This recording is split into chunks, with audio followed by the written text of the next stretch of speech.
Shalom bagi jemaat yang sudah lupa, tidak lama ketemu saya, perkenalkan nama saya Heni Kristianus, pendiri dari Yayasan Tangan Pengharapan.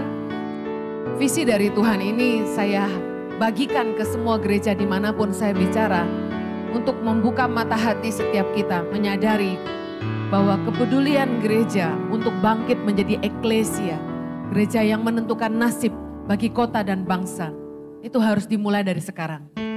Kalau tidak, maka kita akan kehabisan pemimpin-pemimpin di bangsa ini yang punya nilai-nilai takut akan Tuhan, mencintai rakyat, cerdas dan berintegritas. Baik, saya langsung masuk kepada kebenaran firman Tuhan. Ada sebuah nilai yang saya ingin ajarkan, yaitu ketulusan. Katakan ketulusan. Orang yang hatinya tulus, hidupnya mulus. Katakan amin. Bagaimana kita belajar ketulusan? Pertama-tama saya ingin katakan bahwa kebaikan dan kepedulian terhadap orang lain merupakan tanggung jawab orang percaya. Orang Kristen itu harus jadi orang baik. Katakan amin. Banyak pendeta yang khotbah gini, kita nggak bisa masuk surga hanya dengan berbuat baik. Saya setuju. Tetapi Anda juga nggak bisa masuk surga tanpa kebaikan. Kebaikan identik dengan kekristenan. Yesus terkenal amat sangat baik. Firman Tuhan berkata dalam Titus 2 ayat yang ke-7. Kita baca sama-sama. Dan jadikanlah dirimu sendiri suatu teladan dalam berbuat baik. Hendaklah engkau jujur dan bersungguh-sungguh dalam pengajaranmu. Roma 15 ayat yang ke-1. Kita baca. Kita yang kuat wajib menanggung kelemahan orang yang tidak kuat. Dan jangan kita mencari kesenangan kita sendiri. Setiap orang di antara kita harus mencari kesenangan sesama kita demi kebaikannya dan untuk membangunnya. Saudara harus tahu bahwa kita sebagai orang percaya harus jadi teladan dalam berbuat baik. Satu hal yang dunia tahu tentang orang Kristen adalah kita orang-orang baik.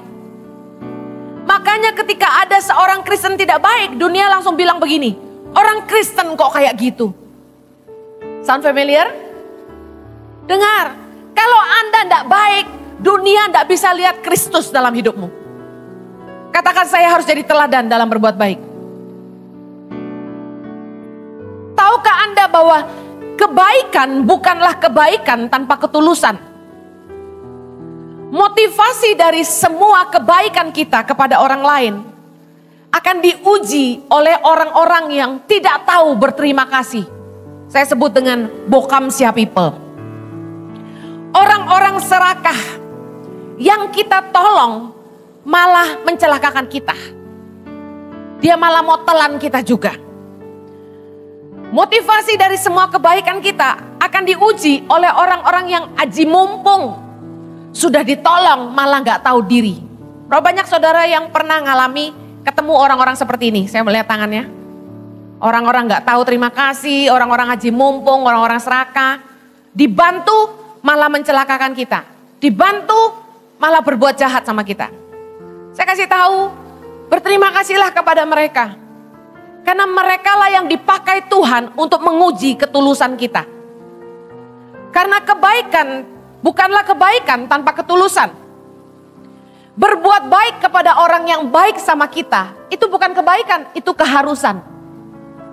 Hal yang wajar, orang baik sama kita, masa kita gak baik sama mereka. Itu bukan kebaikan, itu sesuatu keharusan. Berbuat baik kepada orang yang bisa membalas perbuatan baik kita, atau kita berbuat baik supaya kita dipuji orang, dapat nama, pujian, itu bukan kebaikan. Itu namanya kemunafikan. Kita berbuat baik karena ada maunya. Berbuat baik karena memandang muka bukanlah kebaikan, itu kepentingan. Kita baik sama orang kaya, baik sama bos kita, itu bukan kebaikan, itu kepentingan. Coba kita udah gak perlu sama bos kita, banyak orang yang jadi gak baik lagi. Sincere people doesn't keep record of his kindness. Orang tulus tidak mencatat perbuatan amal baiknya. Artinya apa? Orang yang tulus itu tidak suka ngungkit-ngungkit kebaikannya. Lukas 6 ayat 35, kita baca sama-sama. Tetapi kamu kasihilah musuhmu dan berbuatlah baik kepada mereka. Dan pinjamkan dengan tidak mengharapkan balasan. Maka upahmu akan besar dan kamu akan menjadi anak-anak Allah yang maha tinggi. Sebab ia baik terhadap orang-orang yang tidak tahu berterima kasih dan terhadap orang-orang jahat. Yesus memberi teladan kepada kita bahwa dia Tuhan yang baik kepada orang-orang yang tidak tahu berterima kasih. Dia baik kepada orang-orang jahat. Saudara dengar, waktu kita disakiti sama orang, waktu kita marah sama orang, mudah sekali kita terpancing untuk mengungkit kebaikan-kebaikan yang pernah kita lakukan buat orang itu. Waktu kita disakiti oleh orang yang kita pernah bantu hidupnya, kita serta-merta akan berkata begini, kamu gak ingat siapa yang sekolahin kamu dulu? Kamu gak ingat siapa yang dulu cariin kamu kerjaan?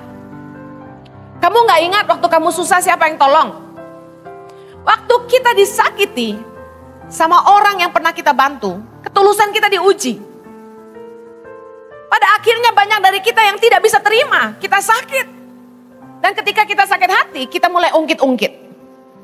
Istri-istri, kalau udah sakit hati sama suami, jasa-jasa pengorbanan di masa lalu diungkit-ungkit. Kamu tidak tahu, saya sudah jadi istrimu dari sejak kamu susah.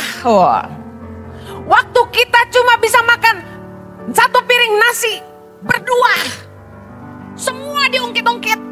Saya juga pernah. Saya bilang sama Jojo suatu hari. Jadi Jojo itu kalau marah sama saya, paling pantang dia sebut satu kata. Dia sebut bilang begini, kamu itu banyak nuntut. Waduh. Dia sebut kata kamu itu banyak nuntut itu kayak pencet bel, saudara. Bel yang salah. Ngamuk saya. Ngamuknya apa? Dulu aku kawin sama kamu, kamu udah punya apa-apa. Aku dari pakai shiseido turun jadi Haselin Snow. Ngerti Haselin Snow nggak? Anak muda zaman now nggak ngerti, sejenis Vaseline, murah meriah, bikin kulit kering pecah-pecah. Saya ngomong sama suami saya, pengorbanan di masa lalu tak ungkit-ungkit semua. Mama saya itu nggak ngizinin saya nikah sama Jojo. Karena Jojo pendeta. Mama saya bilang, mau makan apa? Dia pendeta. Saya nangis, saudara. Aku tresno ya mama. Mau makan apa?